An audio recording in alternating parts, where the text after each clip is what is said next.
Amnesia disociativa. La amnesia disociativa es un trastorno funcional de la memoria. Esta consiste en la dificultad para recuperar los componentes de la memoria episódica.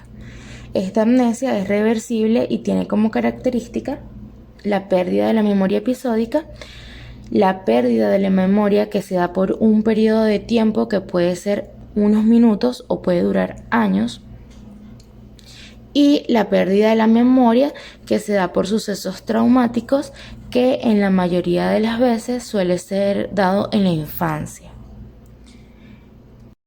Este trastorno tiene comorbilidad con trastornos alimenticios, como es el caso de la bulimia, y tiene comorbilidad con la depresión, el alcoholismo.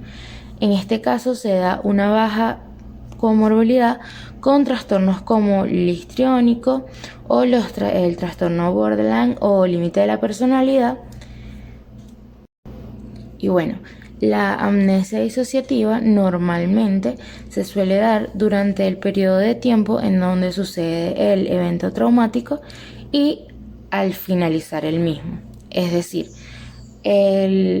cuando comienza el evento traumático comienza la amnesia disociativa y luego, o pueden ser minutos luego, días luego, la persona no puede recordar después del trauma lo que sucedió.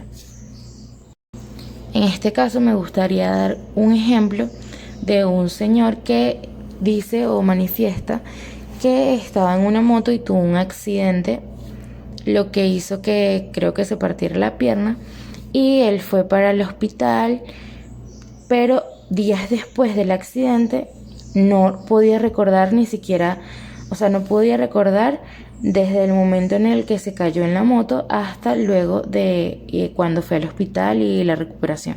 No, tuvo una amnesia en todo este momento. Ahora, los criterios diagnósticos según el DSM-5 para la amnesia disociativa son principalmente que la alteración predominante consiste en uno o más episodios de incapacidad para recordar información personal importante, generalmente un acontecimiento de naturaleza traumática, estresante, que es demasiado amplio para ser explicado por un olvido cualquiera.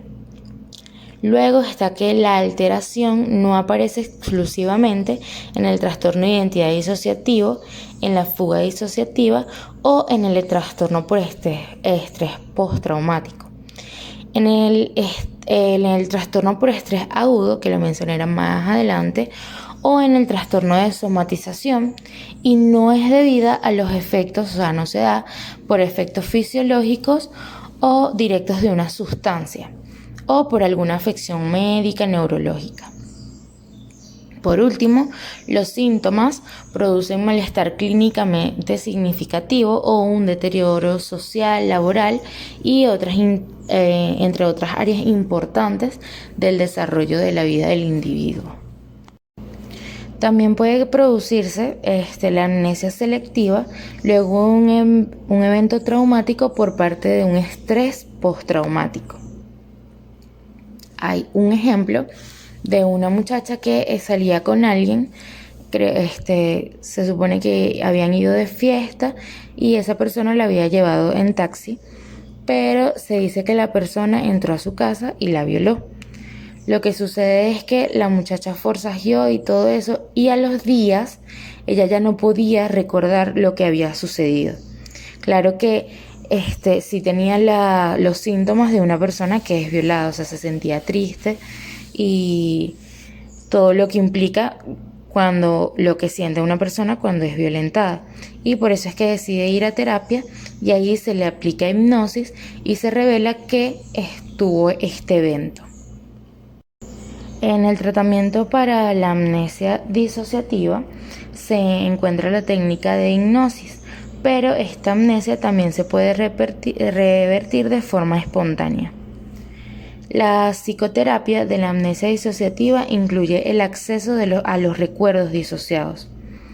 El trabajo sobre los aspectos afectivos intensos de estos recuerdos y el apoyo del paciente a lo largo del proceso de la integración de estos recuerdos dentro de la conciencia. O sea, se trata que el paciente revertir básicamente la amnesia disociativa. Trastorno de estrés agudo. Este trastorno, según el DSM-5, está clasificado en los trastornos de ansiedad. Sin embargo, explicaré brevemente sus criterios diagnósticos debido a que este trastorno presenta una naturaleza disociativa. Ahora, entre los criterios diagnósticos para el trastorno de estrés disociativo, según el DSM-5, se encuentra que la persona ha estado expuesta a un acontecimiento traumático en el que han existido alguno de estos dos puntos. El primero, la experiencia que ha experimentado, ha presenciado o ha explicado un acontecimiento caracterizado por muertes, amenazas para su integridad física o para la integridad física de los demás. Y el segundo punto es que la persona ha respondido con un temor o una desesperanza o un horror intenso a alguna situación. El segundo criterio es que después o durante del acontecimiento traumático, el individuo presenta 3 o más de los siguientes síntomas disociativos. El primero es la sensación subjetiva de embotellamiento o desapego u ausencia de la reactividad emocional. El segundo es la reducción del conocimiento de su entorno. La persona se encuentra aturdida. El tercero es la desrealización. El cuarto es la despersonalización. Y el 5 es que puede tener una amnesia disociativa o, como ya mencioné, es la incapacidad para recordar un aspecto importante de algún trauma. Como tercer criterio, conseguimos que el acontecimiento traumático es reexperimentado persistentemente en al menos alguna de estas dos formas, que pueden ser imágenes, pensamientos, sueños, ilusiones, episodios como de flashback recurrentes, o sensación de estar viviendo la experiencia o el malestar al exponerse a objetos o situaciones que recuerdan o que hacen que la persona reviva el acontecimiento traumático. También tenemos la evitación acusada de estímulos que recurren al trauma, o sea, que la persona evita algunos estímulos que le pueden recordar el evento traumático. Como sexto criterio nos conseguimos que estos pueden durar mínimo 2 días y máximo 4 semanas. Además, estas alteraciones producen un malestar clínicamente significativo o un deterioro social, laboral o significativo en las áreas de desarrollo del individuo. Estas alteraciones no se deben confundir con efectos fisiológicos por alteraciones o afecciones médicas o por abuso de sustancias. El trastorno de despersonalización y desrealización. En este trastorno existe una presencia de sentimientos persistentes de irrealidad, distanciamiento o enajenación del propio cuerpo. El trastorno de despersonalización es principalmente un trastorno de la integración de las experiencias perceptuales. Estos individuos no deliran debido a que son conscientes de la distorsión de sus experiencias perceptivas y por lo tanto buscan tratamiento o ayuda. Es importante decir que este trastorno no suele ser transitorio. Entre sus síntomas se encuentra la ansiedad, la angustia y algunas fobias que se desarrollan. Las personas normalmente tienen miedo a volverse loco y también es una de las razones por las cuales busca ayuda. Este trastorno coexiste o tiene comorbilidad con la desrealización. El trastorno de la desrealización es una percepción alterada del entorno por parte de los individuos afectados. ellos tienen la sensación de que las situaciones son irreales o que están viviendo dentro de un sueño.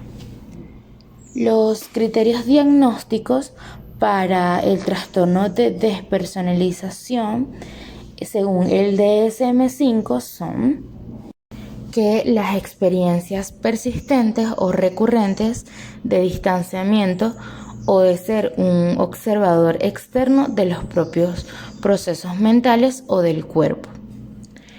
Como segundo criterio tenemos que durante el episodio de despersonalización el sentido de realidad permanece intacto.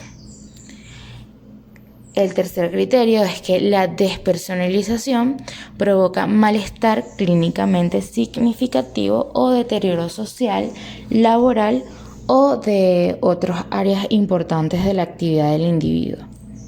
Y por último, el episodio de despersonalización aparece exclusivamente en el transcurso de otro trastorno mental como la esquizofrenia, los trastornos de ansiedad, el trastorno por estrés agudo u otro trastorno disociativo, y no se debe a los efectos fisiológicos directos de alguna sustancia como drogas o fármacos o una enfermedad médica, como el ejemplo de la epilepsia del lóbulo temporal. El trastorno de despersonalización normalmente o comúnmente consiste con el trastorno de estrés postraumático.